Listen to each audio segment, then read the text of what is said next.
Murió solo en enero de 1547, infectado y putrefacto, incapaz de moverse. Su pierna exudaba un hedor tan insoportable que incluso sus sirvientes se turnaban para acercarse a él. El rey más temido de Inglaterra terminó pidiendo que lo giraran en la cama porque su propio cuerpo lo devoraba por dentro. Una úlcera lo carcomía desde hacía años, su aliento era un veneno, su piel una tumba abierta y, sin embargo, se aferraba al poder hasta el último día. El mismo hombre que desafió al Papa, el que ejecutó a 2 esposas, el que rompió con Roma solo por deseo. ¿Quién iba a decir que este príncipe, que una vez había encarnado la fuerza y la belleza misma, no era más que una masa putrefacta de carne infectada? ¿Cómo es posible que un príncipe, aclamado como la esperanza de toda Inglaterra, se haya transformado en este monstruo agonizante?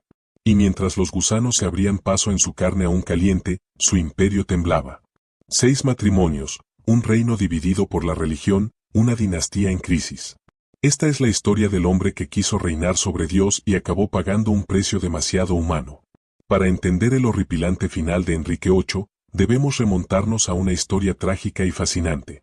Una historia de amor y deseo, de traición y ambición, de cuerpos que se ofrecieron y cabezas que rodaron.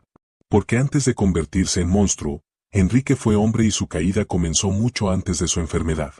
Enrique nació el 28 de junio de 1491 en el Palacio de Greenwich, segundo hijo del rey Enrique V y de Isabel de York. No era el heredero, ni el favorito, ni el predestinado. Fue un príncipe de reserva, un seguro de sangre real para la dinastía Tudor. Su hermano mayor era el centro de todas las expectativas. Enrique, en cambio, fue criado con destino eclesiástico. No le enseñaban a gobernar reinos, sino a entender la teología, a debatir en latín, a escribir con elegancia. Su mundo estaba lleno de libros, no de espadas. Pero incluso así, Enrique destacaba. Era un joven brillante, atlético, amante de la música, el arte y la caza, una combinación poco común en un niño educado para el retiro espiritual. Su educación fue humanista, influida por el pensamiento de Erasmo y los nuevos aires del Renacimiento. Hablaba francés, latín y algo de italiano, tocaba el laúd con destreza, componía versos y se fascinaba por la filosofía. Era un príncipe culto, observador y hambriento de aprobación, pero el destino lo llamó temprano. Arturo enfermó pocos meses después de su boda con Catalina de Aragón, una princesa española de nobleza imponente. La enfermedad fue breve y fatal, murió con solo 15 años. De un día para otro, Enrique pasó de sombra a sol, de aprendiz de obispo a futuro rey, y con la corona heredó también a Catalina, una mujer mayor que él, instruida, devota y de carácter firme. Desde entonces, su vida dejó de ser suya, era el futuro de la dinastía, el segundo Tudor, el joven que debía asegurar la continuidad de un linaje aún frágil. A los 10 años, Enrique descubrió que el poder no se elige, se hereda, y a veces se impone como una condena disfrazada de gloria. El joven rey dorado fue coronado en 1509, con apenas 17 años. La corte celebró la llegada del rey atlético y culto, el príncipe renacentista que parecía sacado de una pintura de Rafael. Enrique era alto para su época, robusto, cabello rojizo, mandíbula fuerte y ojos vivaces. Su presencia llenaba cualquier estancia, montaba a caballo con elegancia, bailaba con gracia, escribía poesía, componía música y debatía sobre teología con clérigos experimentados. Era el monarca soñado por una Europa que se abría al Renacimiento. Los registros de la época describen a un hombre de energía inagotable que se levantaba al amanecer para cazar, podía bailar incansablemente toda la noche durante los bailes de la corte y aún encontraba tiempo para debatir intelectualmente con los más grandes pensadores europeos. Catalina, ahora reina, era mayor que él, pero su matrimonio fue visto como una alianza poderosa con España.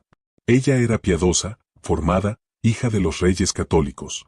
Al principio, parecían una pareja ideal. Él era encantador, fuerte, curioso, ella firme, católica de espíritu templado y lealtad inquebrantable. Lo que nadie imaginaba es que esta unión sería el primer paso hacia una serie de decisiones que transformarían tanto a Inglaterra como al cuerpo del rey mismo. Los primeros años del reinado fueron esplendorosos. Enrique viajaba, cazaba, firmaba tratados, organizaba fiestas descomunales. Su corte era una mezcla de arte, poder y ambición. Pero debajo de todo eso, algo empezaba a agrietarse. Enrique quería gloria, quería ser un nuevo Alejandro, un nuevo César, soñaba con campañas militares, con expandir su legado, pero sobre todo, quería un hijo, un varón que asegurara el futuro de los Tudor. Catalina quedó embarazada varias veces, pero la mayoría fueron abortos, niños que murieron al nacer o a los pocos días. Solo una hija sobrevivió, María, y con cada pérdida, Enrique se impacientaba más. Empezó a ver su linaje como una maldición, empezó a preguntarse si su matrimonio era válido a los ojos de Dios, comenzó a mirar hacia otras mujeres y a Catalina con hastío. El esplendor del joven rey dorado comenzaba a oscurecerse. Su cuerpo seguía fuerte, pero su mente ya empezaba a deformarse bajo el peso de una ambición sin límites. Entonces apareció Ana Bolena y con ella, el deseo y el cisma. Ana no era una belleza convencional, su frente alta, ojos penetrantes y figura esbelta no se ajustaban al ideal estético de la época, pero tenía algo más peligroso, una mente afilada, ambición sin disimulo y un magnetismo feroz que desarmaba a cualquiera que la subestimara. Hablaba francés, sabía de política, entendía el juego de la corte, tenía el don de la palabra, el arte de la espera y el veneno de la seducción. No quería ser amante, quería ser reina, y lo lograría, costara lo que costara. Y Enrique la deseaba con una obsesión que rozaba lo patológico. Catalina envejecía, ya no podía darle un heredero y Ana le ofrecía algo más que un hijo, la promesa de una nueva dinastía. Pero había un problema, la Iglesia no reconocía la anulación del matrimonio con Catalina y el Papa se negaba a aprobar el divorcio. Así que Enrique rompió con Roma, rompió con siglos de tradición, se autoproclamó supremo cabeza de la Iglesia de Inglaterra, arrebatándole al Papa toda autoridad religiosa sobre su reino. Con esta jugada, no solo obtuvo su divorcio, obtuvo un poder absoluto, sin intermediarios entre él y Dios. Ordenó el cierre de monasterios en todo el país. Más de 800 casas religiosas fueron disueltas, sus riquezas confiscadas, sus tierras redistribuidas entre nobles leales, monumentos fueron saqueados, reliquias sagradas destruidas, las bibliotecas monásticas quemadas o vendidas como papel viejo. Aquel que había sido educado en la fe católica ahora desmantelaba su estructura desde los cimientos. Enrique no solo cambió su iglesia, cambió Inglaterra para siempre. Las consecuencias fueron brutales, peregrinaciones reprimidas con sangre, rebeldías campesinas sofocadas y una nación entera lanzada al abismo de la reforma por el capricho de un hombre. Se proclamó cabeza de la Iglesia de Inglaterra, confiscó monasterios, persiguió sacerdotes fieles a Roma y ejecutó a quien se opusiera. El joven humanista que leía a Erasmo se convirtió en un déspota reformador, un nuevo tipo de rey, un dios terrenal. En 1533 se casó con Ana Bolena, Catalina fue desterrada, María declarada ilegítima, y Enrique por fin tenía a su reina, pero no tuvo al hijo. Ana dio a luz a una niña, Isabel, y después varios abortos. La presión, el miedo y las intrigas de palacio crecieron. Ana pasó de deseo a decepción, de reina a amenaza. En 1536, Ana fue acusada de adulterio, incesto y traición. Las pruebas eran débiles, los testigos cuestionables, pero no importaba, el juicio fue una farsa vestida de justicia. En apenas unos días, fue declarada culpable, su hermano supuestamente amante también fue ejecutado. La corte aplaudía mientras la sangre corría. Ana subió al cadalso con la cabeza erguida, vestida de rojo, el color de los mártires, murmuró una oración, no negó, no suplicó.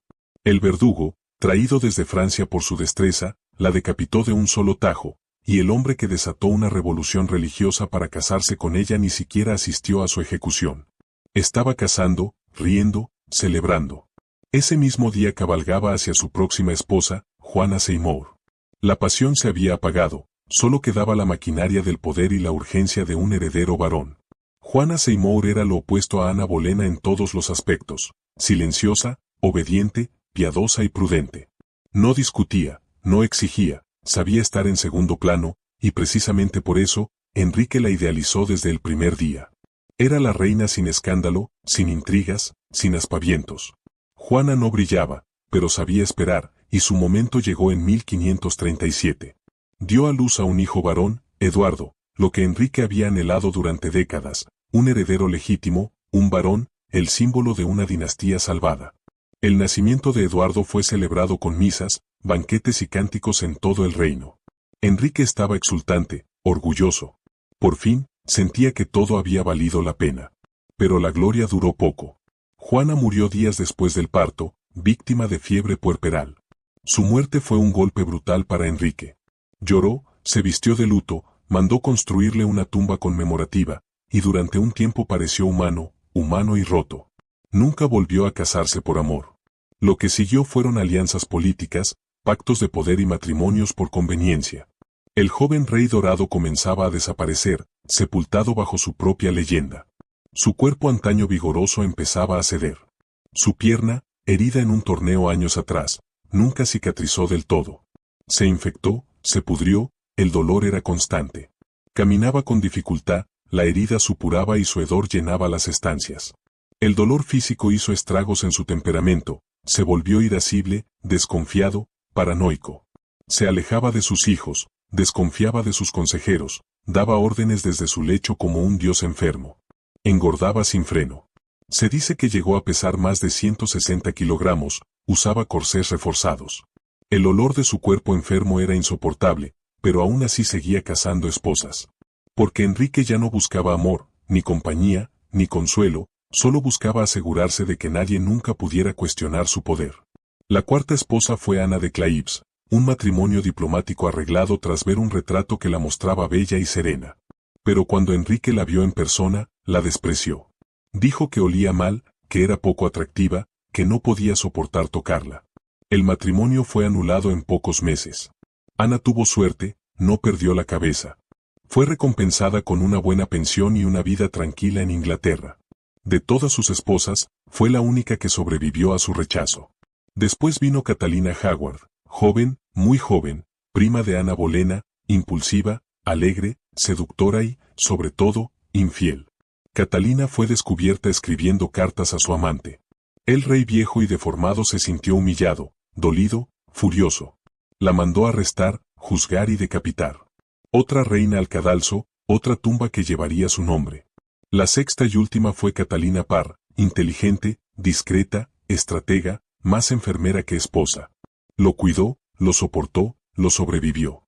Enrique, en ese momento, ya no era un rey, era un monumento de carne infectada, rodeado de temor, repulsión y silencio. Nadie osaba contradecirlo, pero tampoco acercarse demasiado. Su úlcera en la pierna, abierta, profunda, pestilente, se había convertido en una herida que nunca cerraba, que supuraba pus constantemente y requería vendajes diarios empapados en vinagre y ungüentos. El hedor era tan insoportable que los criados se turnaban para asistirlo, cubriéndose el rostro con telas impregnadas de hierbas. Cuando se abría la puerta de su cámara, el olor salía antes que su voz. El dolor era incesante, lo hacía gritar, lo hacía golpear las paredes, lo hacía sangrar. En la ira, se movía en un trono con ruedas, apenas podía caminar. Su pierna parecía una grieta en la carne misma de Inglaterra. Nadie lo miraba a los ojos. Su cuerpo lo había traicionado, pero su mente se aferraba al poder con más rabia que nunca. Su voluntad era ley, su palabra sentencia, su mirada juicio definitivo. A esas alturas, su reino estaba fracturado, religiosamente dividido, económicamente golpeado y su propia alma perdida. El hombre que un día fue el príncipe más brillante de Europa se había convertido en su sombra más oscura. Enrique murió el 28 de enero de 1547 en el palacio de Whitehall, tenía 55 años. Su cuerpo devastado había perdido toda la majestuosidad que alguna vez lo hizo temido y admirado. Durante los últimos días, deliraba, se debatía entre recuerdos, órdenes inconexas y confesiones a medias.